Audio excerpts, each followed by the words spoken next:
Welcome to this presentation where we're looking at the theme of God made real for us.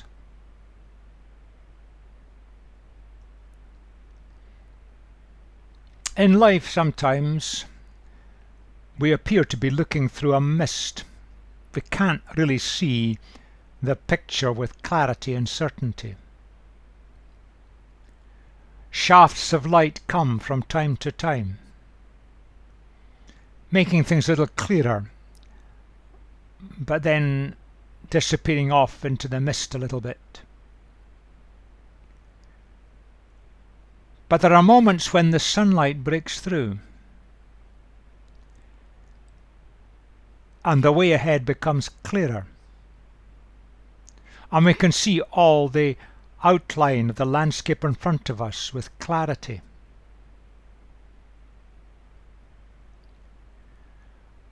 Something like that seems to have happened to John. John, the young follower of Jesus, who lived on and was the last of the followers of Jesus to die. And in old age, he wrote this: "The Word became flesh and made his dwelling among us. We have seen his glory, the glory of the one and only Son who came from the Father, full of grace and truth." These words may be familiar to us, words where the shafts of light have broken through and the reality becomes clearer. Now the word translated word, and it has no capital in the original, it's a commonly used word in the New Testament, but it carries a very deep meaning. It's nothing fundamentally to do with the Bible or with a spoken word. The word is deeper than that, bigger than that. It carries a meaning like this. It means communication. But communication that carries fundamental meaning, nothing superficial. God is communicating with humanity, carrying the fundamental meaning of what it's all about. The shafts of light are breaking through. How was God to do this? God made his dwelling among us.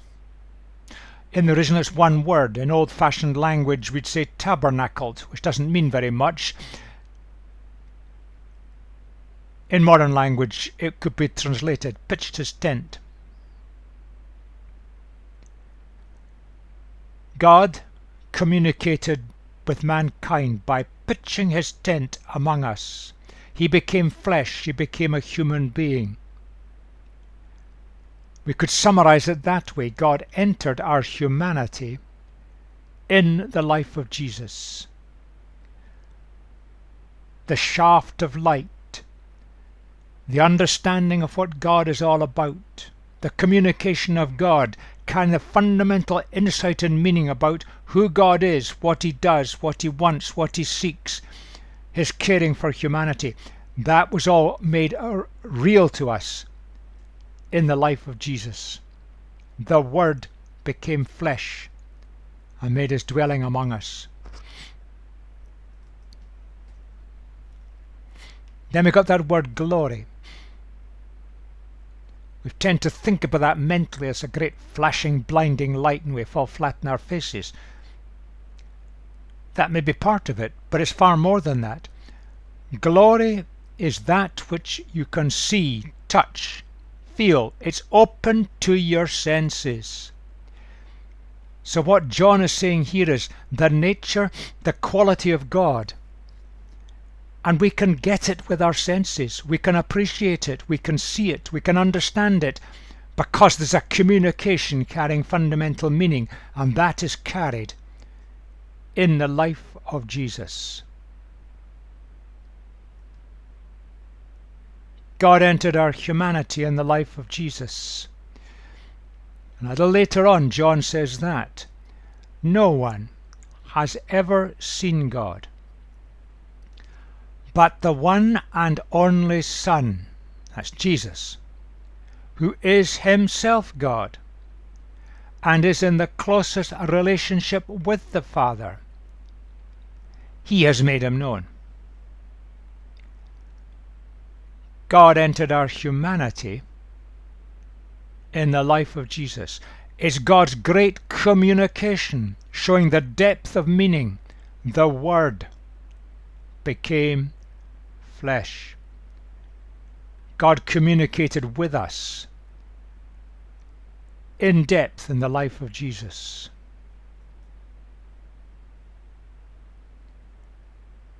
Overall, we can say that in Jesus, God pitched his tent among human beings. God became one of us by choice, limiting himself within human flesh to show himself to humanity. God came and lived with humanity, one with us but different from us. But in the language that John uses, it kind of reflects back on two things from the Old Testament. The first is the tent that Moses made in the desert. When Moses led the people out of slavery in Egypt, God instructed him to make a kind of mobile temple, a tent, which they could carry and move around with them as they moved on from place to place as they traveled in the desert. And the language reflects back on that. But the language also reflects back on the temple Solomon made in Jerusalem several hundred years later, where God instructed King Solomon to build a temple which would become a kind of focal point of God's presence among his people. Let's look at these two.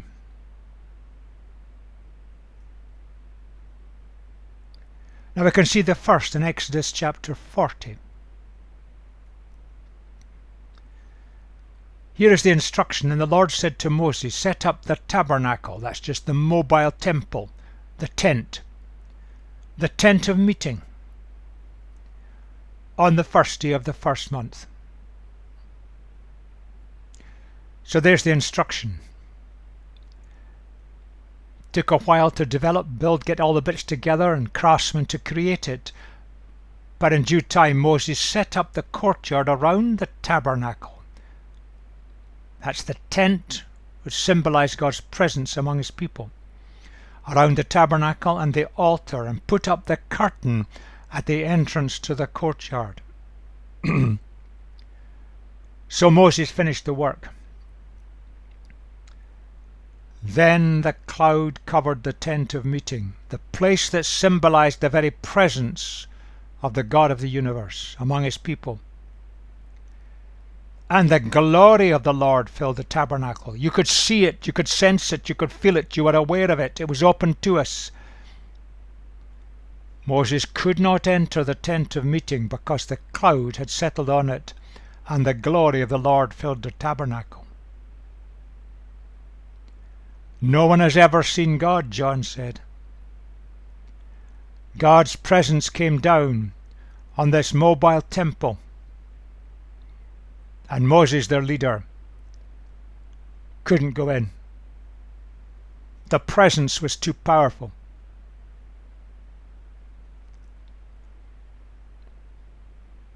Just look at that little bit there. The glory of the Lord filled their tabernacle. The people, all of them, were aware of it. They could see it. They could sense it. They could almost feel it. But no one could see God face to face. The glory of the Lord filled the tabernacle. His very presence, his very nature, his very purity was there. Carry that picture in mind as we look at what happened when the temple that King Solomon opened several hundred years later. What happened then? You can find it recorded in 2 Chronicles. When Solomon finished praying, the temple, this was the official opening day, fire came down from heaven and consumed the burnt offering and the sacrifices. And the glory of the Lord filled the temple. The priests could not enter the temple of the Lord because the glory of the Lord filled it. When all the Israelites saw the fire coming down and the glory of the Lord above the temple, they could see it, they could sense it. They knelt on the pavement just outside with their faces to the ground, and they worshipped and gave thanks to the Lord, saying, He is good. His love endures forever. God's presence among His people in the mobile temple of Moses in the desert. God's presence among His people in the temple that was built, commissioned by King Solomon. God's glory comes with His presence, and we are fully aware of it. It's the same picture. The glory of the Lord filled the temple, and human beings were aware of it. You sensed it, and the priests who worked there couldn't go in. No one can see God. God's purity and holiness and glory are so great. And yet John has moved beyond that. You see, Moses had the mobile temple of the desert set up. It was a symbol of the presence of God among His people. When it was opened, the presence of God came down, and they couldn't go into the inner part of it, separated off by a curtain.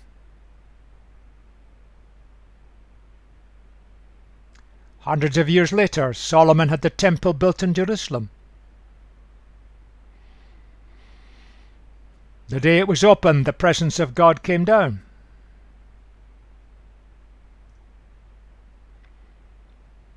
And the priests who were to work there were unable to enter the building.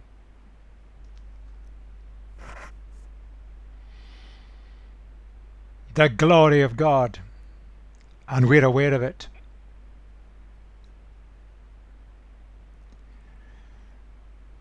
God explained to Moses some time later, You cannot see my face, for no one may see me and live. God's purity, His very nature, so far beyond us. We've got to change to see God. There's a barrier, a separation, a curtain, if you like, between Him and us. And we can't just barge into His presence and survive. Back to what John said. No one has ever seen God. But the one and only Son, who is Himself God and is in the closest relationship with the Father, He has made Him known.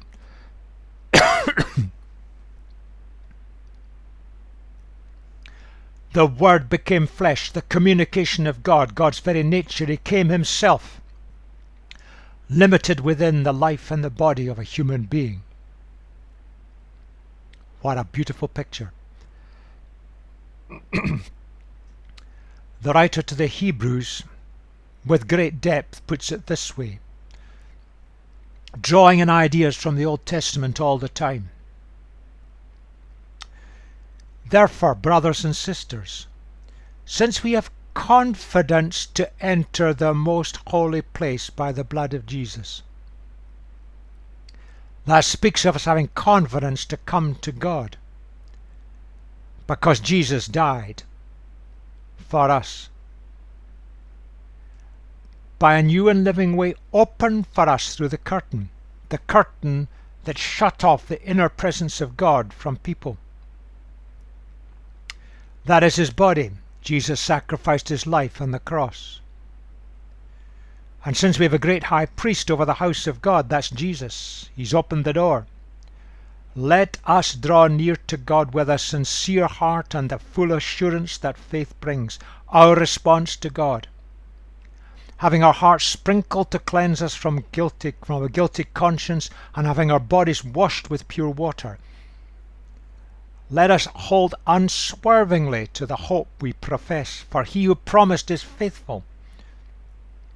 And let us consider how we may spur one another on towards love and good deeds, not giving up meeting together, as some are in the habit of doing, but encouraging one another, and all the more as you see the day approaching.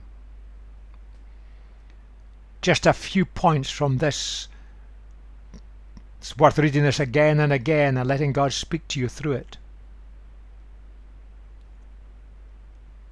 Of ourselves we can never see God. We can never truly come into His presence. It's what God said to Moses.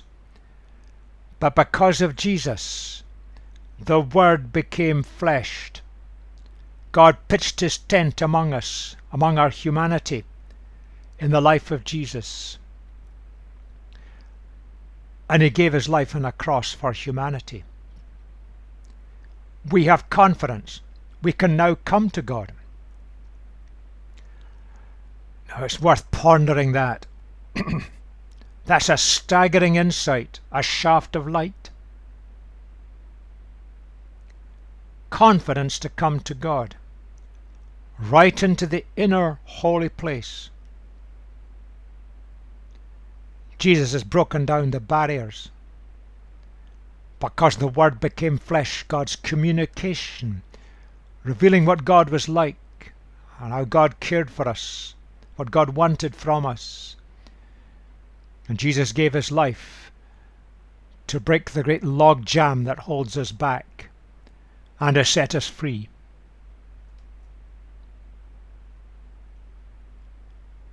He gave His life, His body. And in Matthew's Gospel it speaks of the day that Jesus died. The curtain in the temple in Jerusalem was torn from top to bottom. Now it was tall, and if a human being had torn the curtain, you'd have started at the bottom and ripped it up. God ripped the curtain apart from the top to give us access into His presence. That's a devastating and wonderful thought, that we can draw near to God because of Jesus and because of what He has done for us.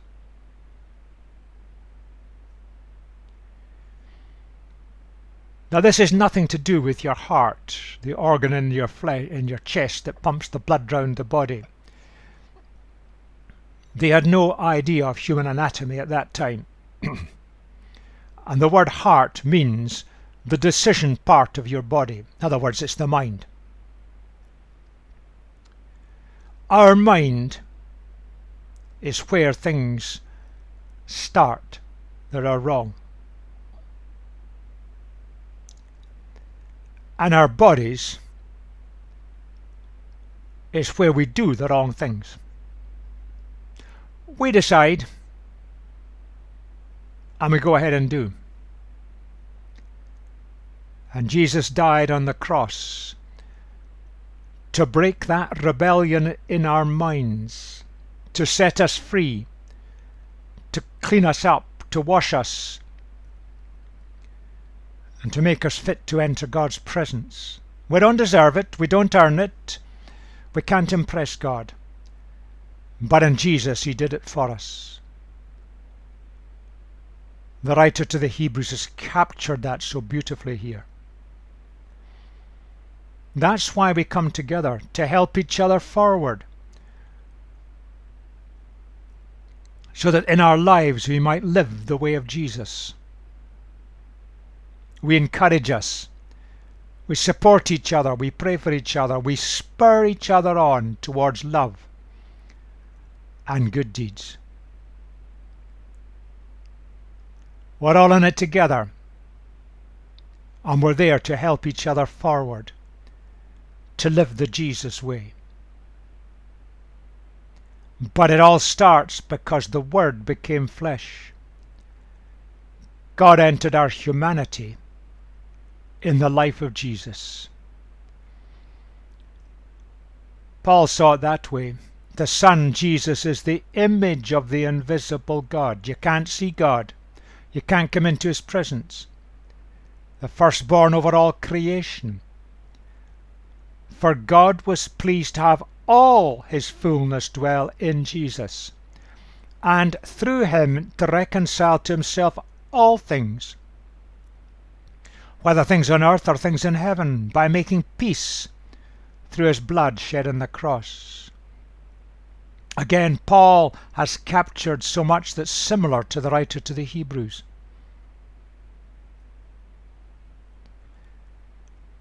Jesus, and in Jesus God entered our humanity. The Word became flesh. God's great communication to us. And in Jesus we can see everything that is God. For God entered his humanity, limited by choice, within the life of a human being. And that's the goal.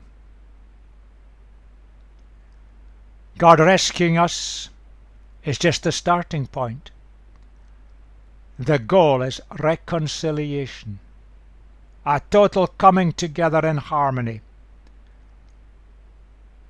where we see things from God's mindset, from his perspective. Reconciliation is a great theme, but that's for another day. That's the goal. That's why Jesus came. Bringing it together, God entered our humanity in the life of Jesus.